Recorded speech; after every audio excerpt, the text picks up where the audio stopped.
आता गव्हाच्या आधी कपाशीचं रान नीट करून घ्यायचं, पण कपाशी आपल्याला तशी उपटून नाही फेकायची. आपल्याला बकऱ्यांसाठी तिचं खाद्य पण तयार करायचं. एवढ्या सगळ्या राडात बाबा म्हणले, की "बाबा मी आहे ना कपाशीचा चिमटा नीट करतो." तर रामकृष्ण हरी मंडळी, पहिला आहे ना सगळा लोखंडाचा चिमटा होता बरं का. तो आहे ना 10-15 किलोचा असन बाबा. त्याच्यामुळे हात लय दुखायचं. त्याच्यामुळे बाबांनी त्याला आहे ना लाकडाची मूठ बसवली. त्याच्यामुळे त्याचं वजन डायरेक्ट 3-4 किलोवर आलं. बाबांनी मस्तपैकी त्याची ट्रायल घेतली ना. आता आम्ही आलो होतो खालच्या वावरात. कारण की आहे ना आता आपल्याला कपाशी उपटायची होती. तेवढ्यात बाबा म्हणले, "आपण कपाशी न उपटता आहे ना तिचे शेंडे कापू, म्हणजे कशी कुट्टी पण मस्तपैकी होऊन जाईल, सगळं हिरवा चाराच होऊन जाईल."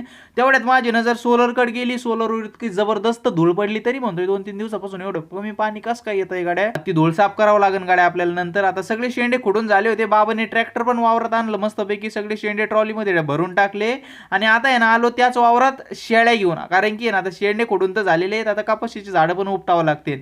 आता इकडे आहे ना पाणी साचलं होतं या वावरात. त्याच्यामुळे हातानेच उपटू राहिलेत बरं का सगळे झाडं. आता टेन्शन यायचंय की बाबा रान अजून ओलं आहे. गहू पण पेरायचा आहे. वापसा कधी होतो काय सांगता नाही येत. तुमच्याकडे गहू पेरला का नाही मला कमेंटमध्ये नक्की सांगा. गहू अजून किती तारखेपर्यंत पेरू शकतो ते पण मला कमेंटमध्ये नक्की सांगा.